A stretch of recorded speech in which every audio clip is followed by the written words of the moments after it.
right, welcome everyone. We're Semblance of Sanity. I'm Caleb. I'm Jacob. And we're here for Shinsekai Yori, episode 13. Mm-hmm. We know what ogres and karmic demons are. Well, we knew what karmic demons were, but we know what ogres are now. Mm-hmm. And oh boy. Yeah. Mamoru might be about to become Shit's problematic. Yes. Yeah. The subconscious mind is actively working, and the element of having power for all these kids can lead to their minor little moments of just small hiccups. Yeah, small hiccups it's fine. then lead to some big problems. So while Saki kind of knows a little bit more about why this society is so tight gripped on certain things, there was an element of, but still our situation is a little bit unique because karmic demons are not only new, but they might be showing up faster and faster. Well, right, but we just had one of them come up and get erased from our memories. And now we might have another. And now it might happen again. Yep. So, good. Oh, boy. Oh, good. I'm sure it's all going to be fine, though. Everything's going to be hunky-dory. Yeah. No problems whatsoever. It's a very happy show, yes. That's right. So, y'all, without further ado, let's get into this. All right, everyone. Now be sure to go check out the reaction portion of the video in the description below. Then come back here for the discussion.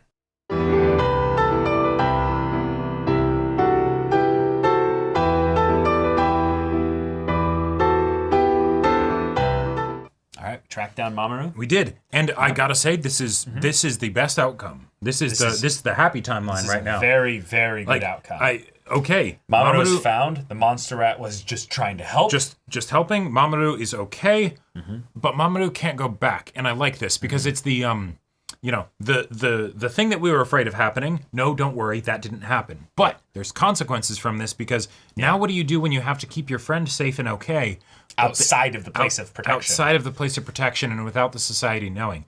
Oh, and also, they're the one that is the most prone to getting scared and things like that, right? So, theoretically, this could be something where actually, no, Mamoru does still end up turning into a karmic demon or something, but it's a much more slow, prolonged process because it's just you're outside of the protective circle thing and you're alone. You're going to be affected by the raw subconscious power that leaks out from the village. In addition to just being in a state that's going to probably agitate you a bit more than you already were, and then, hey, there you go, right? Yeah. But who knows? Maybe this is a happy thing. Maybe this is their first step in the direction, perpendicular and against the society where they'll be like, hey, we're going to make our own thing. Mamoru's just fine out here. Mamoru's just fine out here. And then they're like, we know, and we don't care. It's just that Mamoru can't be in here. And then they could even come to an understanding of we get that. Right, we'll make our own little thing out there, and who knows? And in some ways, that just feels like a natural conclusion with a lot of things here. Sure. Again, that's also why I feel like there's a very real possibility of it's not that the spiritual barrier is that much of a protection from the outside world, but it's a controlling mechanism to keep different groups of people separate. It's all a placebo, Well, no. What do you mean by placebo? Because I don't feel like that. Or no, that wouldn't work because what the spiritual barrier does is they're not. I roll to attack the placebo. No. I'm meaning because if the placebo is the thing, or no, if the spiritual barrier is the thing where all their subconscious worries go outside there, then in order to make stuff not happen in here, then theoretically, I could see that being a placebo, but the thing is that they aren't upfront about what the spiritual barrier is with the rest of the society, so therefore, now it's a placebo. Right? So no, it's very clear in the immediate sense what the spiritual barrier is. It keeps bad things from coming in. Right. It's a very, very simple. You don't have to think too much about it.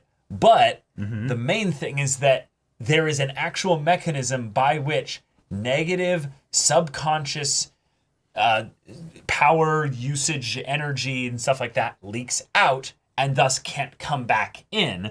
Right. So that's what's creating the weird shit out there that we can't understand or explain why it works that way. And yet, when we went outside there this episode, we didn't see anything as of yet. Right. So for now, seems okay. Could be worse later. We will see. Right. Mamoru being hunted by the Trickster Cat and then bringing up Trickster Cats kind of in the same breath as we kind of break down a little bit more about what the individual fantastical creatures in this world are, like the ogres and the karmic demons realizing, okay, this is how they relate to humans. Cool. The trickster cats, who I still very much think are potentially some kind of experimented upon humans and stuff like that, but are like being used in like a similar way maybe that the monster rats are. Yeah, exactly. Right. Regardless of how they came about, we know what their utility is. Cool. Yeah. And in this situation, Mamoru got attacked by a trickster cat, but it didn't work. Right, and that's either because Mamoru fought back with power and just made it back off, or something else happened that we don't fully understand yet. Yeah. And the thing is that the most obvious solution in my mind, I feel like, is that Mamoru fought it off. Except that almost feels too obvious, because wouldn't a lot of kids fight off trickster cats in that situation, right? But that's the thing. Maybe that trickster cats, if they go after primarily the weak and the as opposed to like the strong, then they actually like they normally can't survive. And they rattle them so much with their tactic of haunting them, basically, that the kid becomes paranoid, doesn't basically seek help. They go and isolate themselves, and then just inevitably the trickster cat gets them, because this is a proven method for how you isolate a power user and then kill them. Well, and yet the thing that seemed weird to me about this is that I would think that if their whole purpose is to neutralize potentially problematic power users. Now, granted, most of the time it's power users that are incompetent, not necessarily power users that are too powerful, right? Right. If you make it so that they're really scary, I feel like that would make for the worst possible like final moments, of this psychic child, right? Like I would think that would be something you would want to potentially avoid to make sure that it can be quiet and without repercussions or anything like that. Yeah. But yeah, so I'm not sure if that's going to be something that they'll go into more. Maybe Saki will be able to find out more about this because she has perspective that the other kids don't, But all in all, I really like this as a development, even if I don't understand all of the details of why it happened. Right. And then there's also the idea that the monster rat who was helping them was the one that they bumped into in like episode 2 or 3. Right, and they saved. Cool. And yet, there's the question that Saki asks that Maria is all confused by, of the, well, wait, so then what were you doing inside the barrier that day? You just happened to be in there?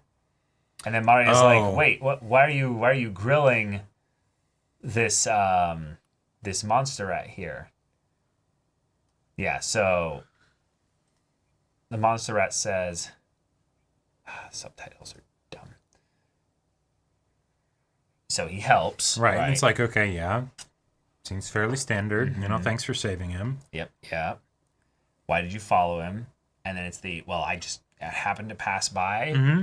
Cool. So and they revere, the power users as the gods, right? So right, but also thought it might have been one of the other clans or colonies. So it's like, okay. So I went to see which colony had left them. Right. Makes sense, because he wouldn't think that it would be a god out here, right? It's because, gods don't come out here. So, Well, right. But the idea that which colony had left them, not they had left the colony. No. Like left to the tracks.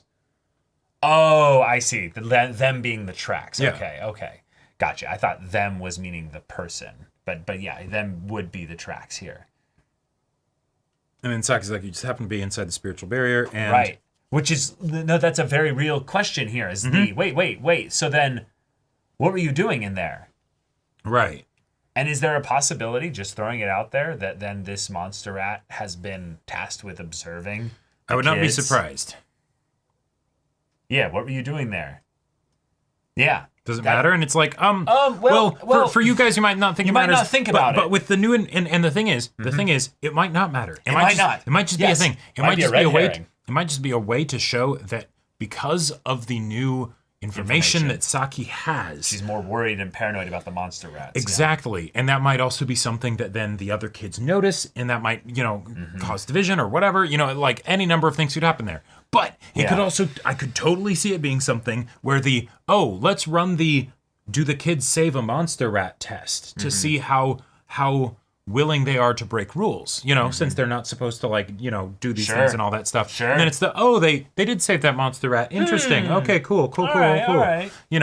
oh, if we want a monster rat to keep tabs on them or potentially, kill them if they need to, or whatever, right?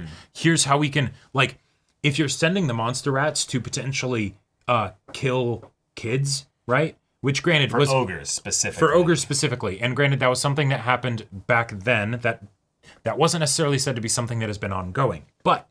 Well, no, they still said that we use monster rats. Like, that's a... Oh, they said that they still use them? That's what my grandma said. I'm pretty sure. Okay. Well, I could see it totally being a thing where you would want to have certain monster rats that would know... Just keep up to date. Keep up to date with things. That way you don't need to have a god go in and be like, okay, so I'm going to make you a model of the layout of where all the people are. This is their bed. This is their house. This is... Wait, did you say make a god? No. Make like a layout of the area, like make model. A god make a layout. Oh, sorry. I don't. Oh, okay. I might have misspoke. Oh, something, gotcha. But, like there's a lot of technical things that would just be complicated if you're like, all right, we need to communicate this sensitive information for the sake of doing a assassination mission in the dead of night, as opposed to just follow them. Yeah, just follow them. Maybe they'll get to know you, maybe they'll whatever, Anytime you see them close to or just hang out around the perimeter of the spiritual barrier, and then if you see one of them leave, follow them, stuff like that. Exactly. Yeah. Like it's is this stuff coincidence? Who knows? Or it could be. But it might not be. Might not be. But Mamoru is scared. The setup for the sounds and everything. Oh, yeah. The amount of times I could tell you about times where I feel like I get, paranoid in the dark. I'm walking down an area I'm alone, and I hear sounds, and my brain amplifies them to the extreme, and I just get that, like, nope. And it might be absolutely nothing. Exactly. Right? Like, the response from Maria and Saki, it's like, yes, in any other situation, I would say that's the sensible response. But given the world that we're in, given the things that have happened in this story so far, it's like, no. Yeah. It's also something that's rather eerie is that we know more than what the main characters know at this point. They've had memories removed. That's true. There's a lot of things about how they could already be showing things that they've been made to forget. And it's never come up as a thing. Right. Because they all don't remember it. And I will say... So then we go, wait, why are you asking questions about this? And it's like, maybe they literally have been made to forget all instances of times where they themselves have seen the Trickster Cat. Sure. And they more just know that Trickster Cats are a thing. And I will say, one of the best ways, or a classic, very effective way to make your audience feel terrified is to give them information that the characters don't have. Because, because that can also hedge your bets against like, hey, why is the character doing this dumbass thing, right? Sure. No, they just don't know. They don't know that there's a psycho killer on the other side of that door or whatever, so they're just, going about their normal thing. Yep. Meanwhile, we're like getting heart palpitations and like, no, don't do it, right? So in a situation like this, where we don't even know all of the things that they should be scared of, and they certainly don't know the things that they should be scared of. They don't know what they don't know. Yeah.